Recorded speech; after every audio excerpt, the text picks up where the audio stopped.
I just wanted to do a quick intro. This is the commentary I would have put on the previous video, but it was pretty long. So this is my response to the reading and what I would have asked and some of my thoughts on working with Mark and Mike, who've both been mentors to me, and how that differs from how I'm often treated by other men and white people and white men in work, academic, and social situations a lot of the time. Are there exceptions? Of course there are. These two men are a couple of those exceptions, which is why I want to talk about them, because I think that it's really important. I think what we're seeing today, and this was the same when I was in college and people first started talking about political correctness. And, I had a guy in college tell me white men are the most oppressed group in this country. And I was like, this is long before I was fully politically awake, and even I knew that was complete BS, having grown up during the Reagan administration, where you're totally gaslit about racism, and all that's in the past, and everything's equal. Meanwhile, Reagan's in the Oval Office calling black people apes and laughing. But anyway, I think it's so important, and unfortunately, it's become reverse racism and reverse sexism, and white men are oppressed. But, there's another way to live. We could actually treat each other well. And instead of saying we're colorblind and don't care what color people are, don't care what gender they are, actually not care, not, understand their struggle and the things they have to deal with that you might not if you're a different gender or sex or race or class, but not treat them differently. That's the distinction I think that's lost on a lot of people, whether it's just out of them not being very thoughtful, not caring, or actively gaslighting others. But one thing I like about these two men, not just in that they treated me so differently, it's that it's possible, and they seem like happy people. They have good lives, and they're doing the work that they love. You can have success in this world. It's not some gynocracy that's excluding men. You can actually pursue your dreams and do what you want, and not hate other people who are different from you, not resent people that are different from you, or resent women. You can be a good person and think other people also deserve good things, and that maybe, I think Mark made a reference to the pie not being big enough. It's a little muffled on the audio, but I think that's what he said. And this is an argument, friends and I have been making for, 35 years since college. Why do we question why women and minorities are getting a piece of the pie? Why aren't we questioning why the pie is not big enough, or who's getting a disproportionate portion of the pie? And I would say, now that we have billionaires and one that's probably trying to be a trillionaire by stealing our money, why don't we see what we have in common with other working people, and that we could band together and have the world that we probably all want? We want our kids to be healthy. We want to have a home and safety and, rewarding careers and, a happy life and health and longevity, and, our loved ones to be safe and well and healthy and happy, right? I think we all basically as human beings want most, 80 or 90% of the things we want are the same. And as long as we're not trying to impose more specific worldviews on each other, we could have those things. Okay, without further rambling, here are my original comments from last week. I've always been after my individuality, becoming the most me I could be, and so often run into so much resistance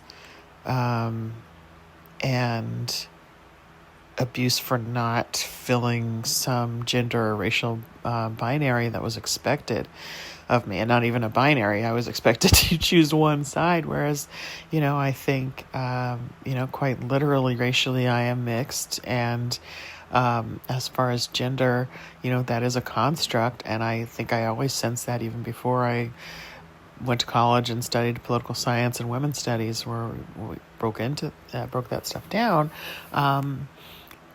Because a lot of things I wanted to do, people would criticize me. I think I mentioned this in another video, a teacher calling me a nonconformist, like it was a swear word. It just means not doing what conforming to some idea that some other human decided was right. Why is that human have more credibility of how I should behave or what I should like or how I should dress than me? Like, who knows me better than me? What harm does it do to me if someone quote unquote cross dresses? Because who decided women wear dresses and men wear pants? Pants are pretty comfortable. Dresses can be comfortable too. Why? What? There's nothing fundamentally, masculine about pants or feminine about dresses. There are men who wear tunics with and without pants in other places in the world, and sarongs and other things that we would think of as feminine or as dresses, right? I dare you to call a Scot in a kilt not masculine. Probably wouldn't like it all the time. So I think on some level, I just never bought into that stuff. And I saw another video this week where this woman was talking about why when other women hate you, like in the work or someone who's in the family, it's often because they're I think the issues was confused fans. Haters are confused fans because so often the way women police each other. I'm sure, and this happens with men too, calling each other the F slur, right? I remember that as a kid, guys always calling each other that. And boy, that's like the worst thing you could be, right? Which says so much about how deep homophobia runs. Because even if you're straight, you're worried about being called gay, because you might be attacked, because you'll be thought less of, et cetera, et cetera. And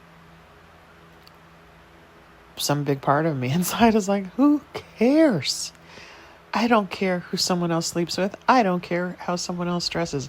Why should anyone care how I dress or what my hobbies are or how I do my hair or whether or not I wear makeup? What does any of that have to do with what's in my pants? And what does what's in my pants have to do with my job? I'm not thinking about what's in my pants when I'm at work, except when I have to pee, right? I'm not, it doesn't have anything, one doesn't have anything to do with the other.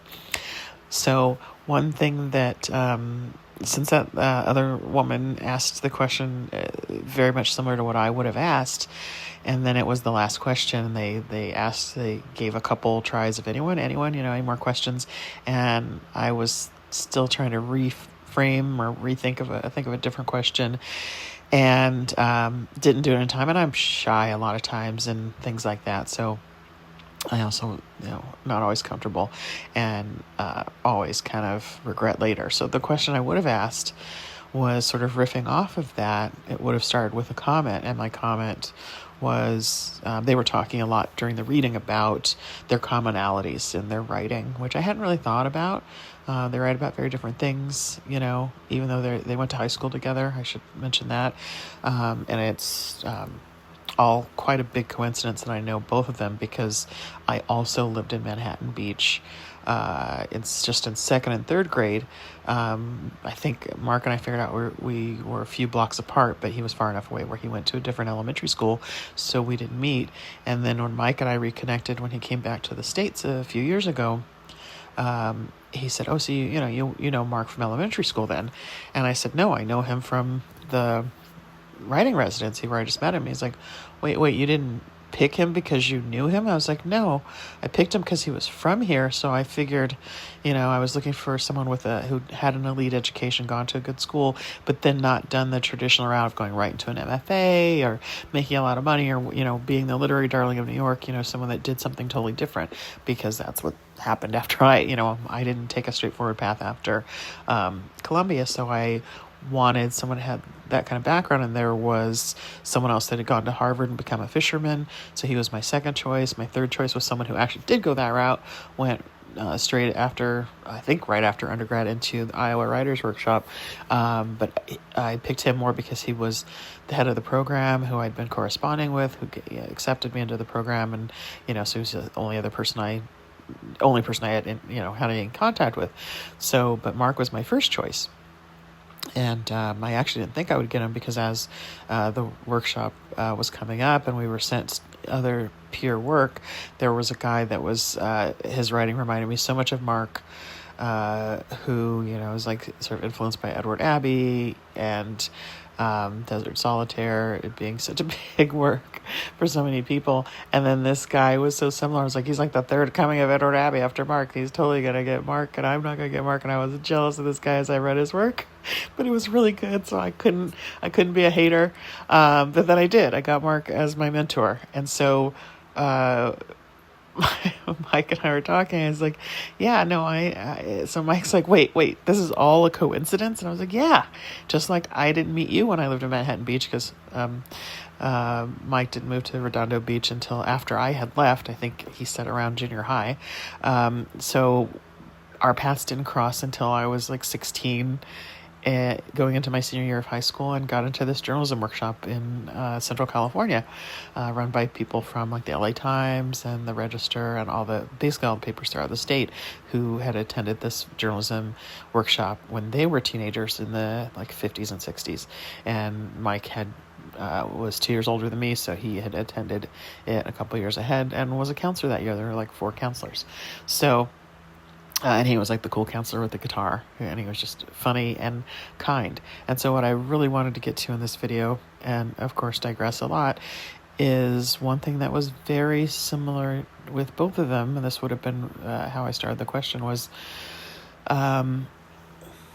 definitely as a woman of color, and just as a woman, and as someone with visible African ancestry, where people have very specific ideas of who you are, both whether it's who you are culturally, like when I was at Columbia, I like people would talk to me in sort of quote unquote, air quotes here, Ebonics, even to the point of I would say something speaking the way I normally do, and people would literally say, "Don't you mean blah, blah, blah," but they would say it in this sort of television ghetto slang that they've heard in media, not something genuine, right? Or ask me what it was like growing up in the ghetto, and I'm like, I grew up all over LA, and then we moved to the suburbs, so, I'm sure some of my areas that I lived would feel like ghetto to these people whose dads were senators and CEOs, and, on the low end, doctors and lawyers. But, I didn't know anyone who was in a gang. I don't know anyone who's been to jail, etc. So I think one thing that I find really in common with both Mark and Mike is the lack of putting me in a box. There was an openness to who I was.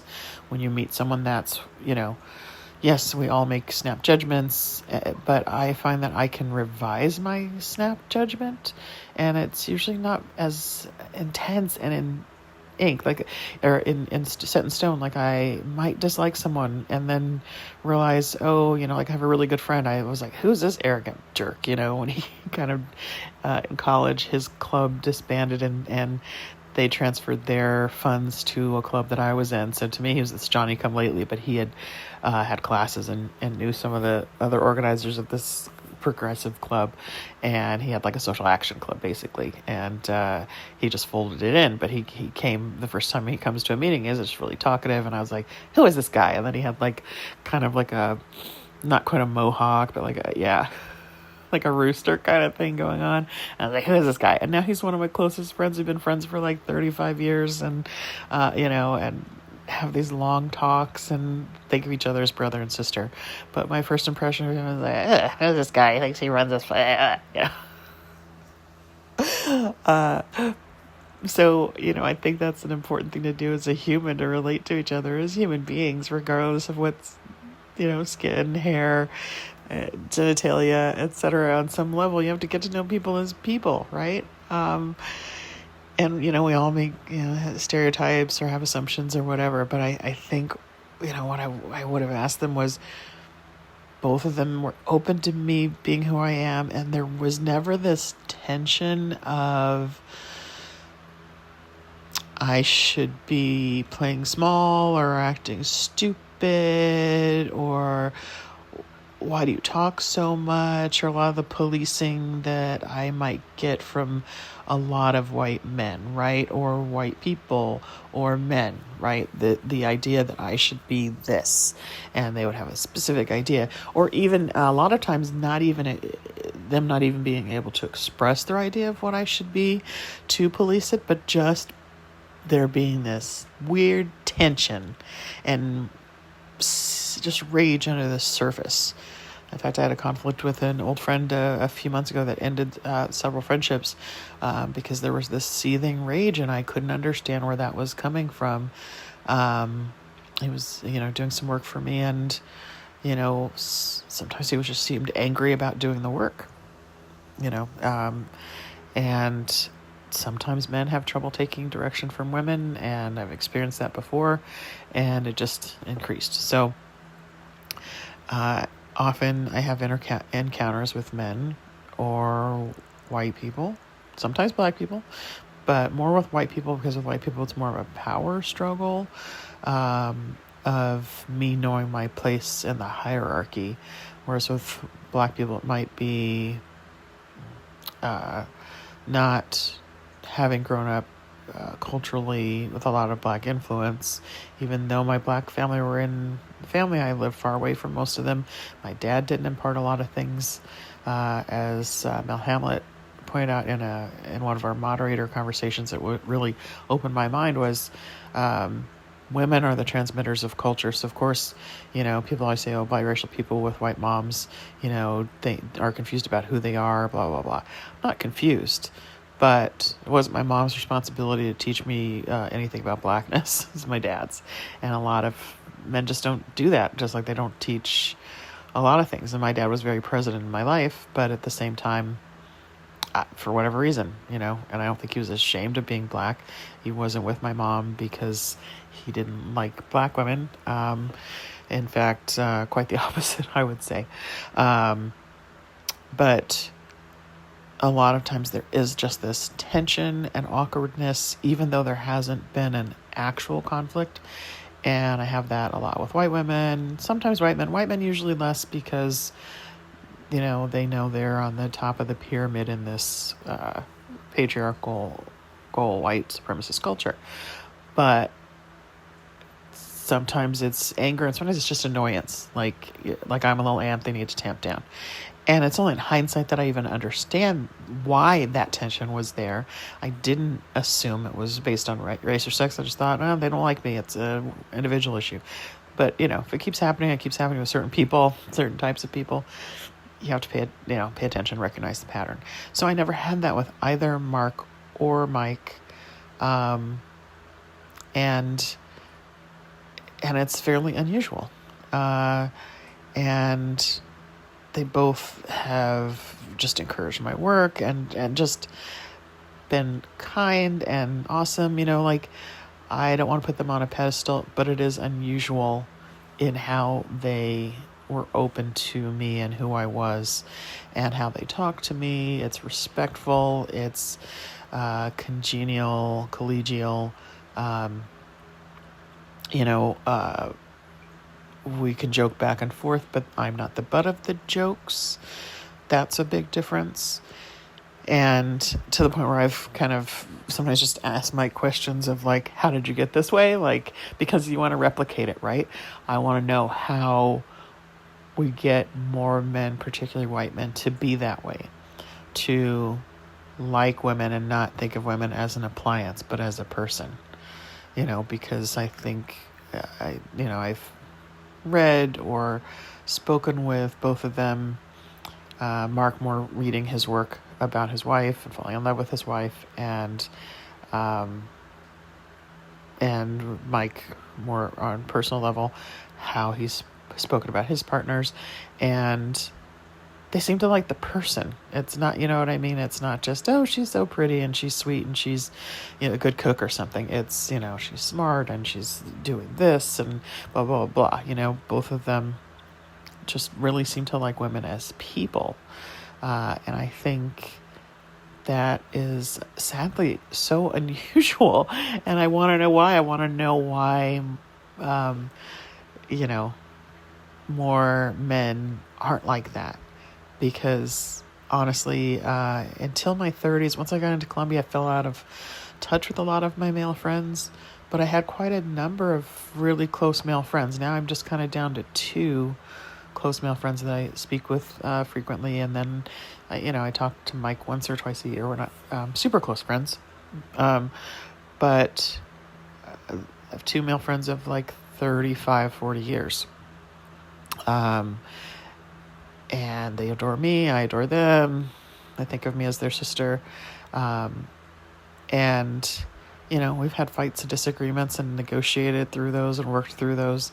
But a lot of my male friends I just kind of lost touch with, because when I was at Columbia, we were in our early 30s. It's kind of when people got married. Also, a lot of people changed their email addresses, got off, things like AOL kind of died. And then I moved a few times, they moved a few times, and voila, you've lost touch. Some I've gotten back in touch with via Facebook. We're just not as close as we were when we were young and hung out all the time, right? But in fact, there were stages in my life where I had more male close friends and lots of male close friends, and really liked men, because a lot of times, for whatever reason, a lot of the women that I was meeting, we just didn't have as much in common. They only talked about their boyfriends and not their interest, and they seemed to give up interest as they dated and really centered men. So ironically, that made me have more male friends, because not because I was trying to get with any of those men or centering men myself, but the men were more focused on themselves and their ideas and their interest and their travels and maybe their careers, whereas a lot of my female friends that I had and the time weren't particularly focused on their careers. Their job was just a job. It wasn't like, something they cared about except to have money, as opposed to something that was fulfilling and was what they dreamed of doing.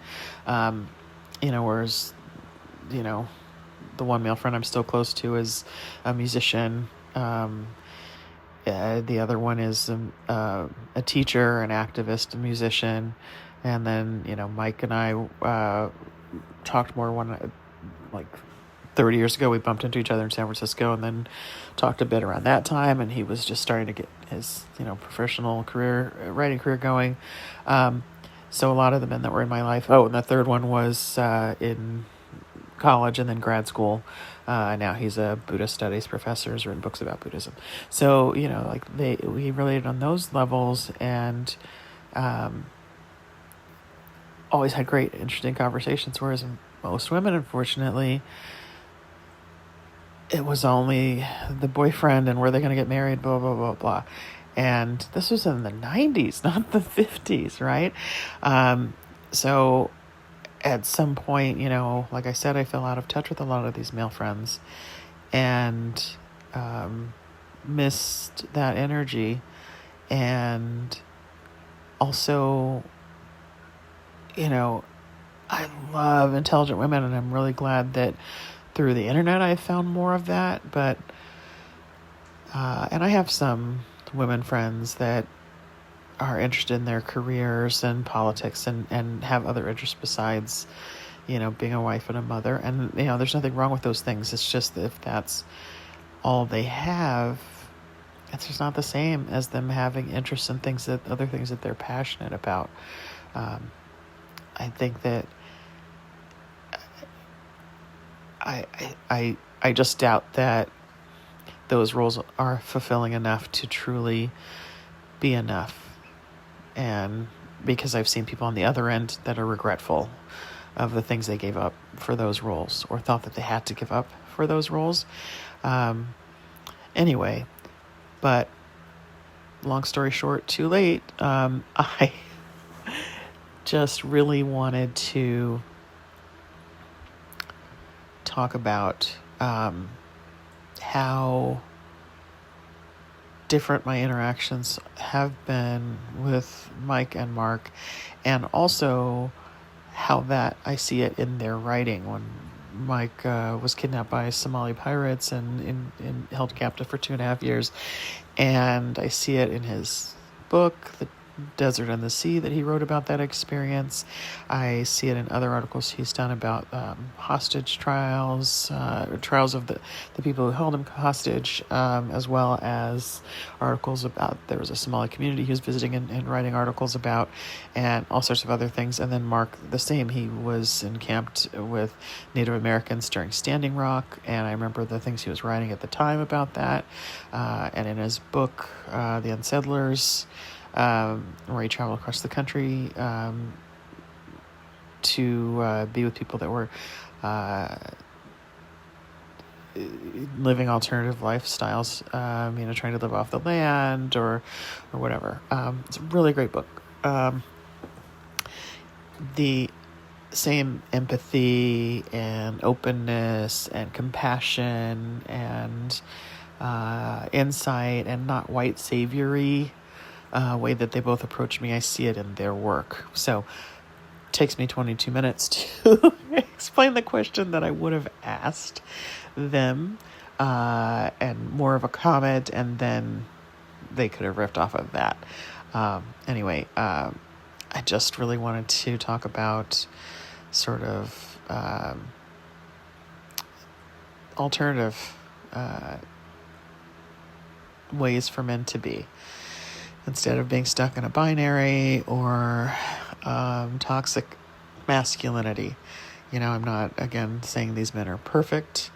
I have not dated them, so I don't know what they are like to date. If they got me too'd, I would disavow them. I would believe victims. I can only talk about my experience, knowing them through, writing programs that introduce me to them, and our interactions, and how respectful they've been of me, and how rare that is, unfortunately, simply for the body that I inhabit. And so that should be a baseline, but it's not. And I am not saying they're only the baseline, like, oh, they treat me with basic respect. No, they treat me with humor and let me know that I'm valued and seen and intelligent, and, that they see that. I don't need their validation. I don't need them to tell me I'm intelligent. I know that. But it is also important to find people that see me as I see me, rather than see me as this stereotype because I'm a woman, because I am brown, because I have kinky hair, because I'm fat, because I'm now disabled. It's very, very easy to stereotype me, and I'm more than that, and I'm better than that, and I'm sure most people are, but unfortunately, unless you're in those groups, a lot of times people aren't able to be open to people that are different from them or different from their immediate family, friend circle. And a lot of times those circles are very homogenous. But I really love that I have felt seen by these men in a way that not all men have been able to see me. Not all people have been able to see me. I get to be Erica around them instead of their black friend, their fat friend, their, whatever. I just feel like I'm Erica, a fellow writer that they'll always ask about my writing, and boy, I should really get off my ass and publish something so that I can justify their curiosity. Not that I need the justification, but they're right. I need to send my work out and be more brave about doing that. And with people like this in my life, it's a good reminder for me that my work is important, and there's a world that needs it. So don't forget the world needs you and your gifts too. And also don't forget to go hug a cat.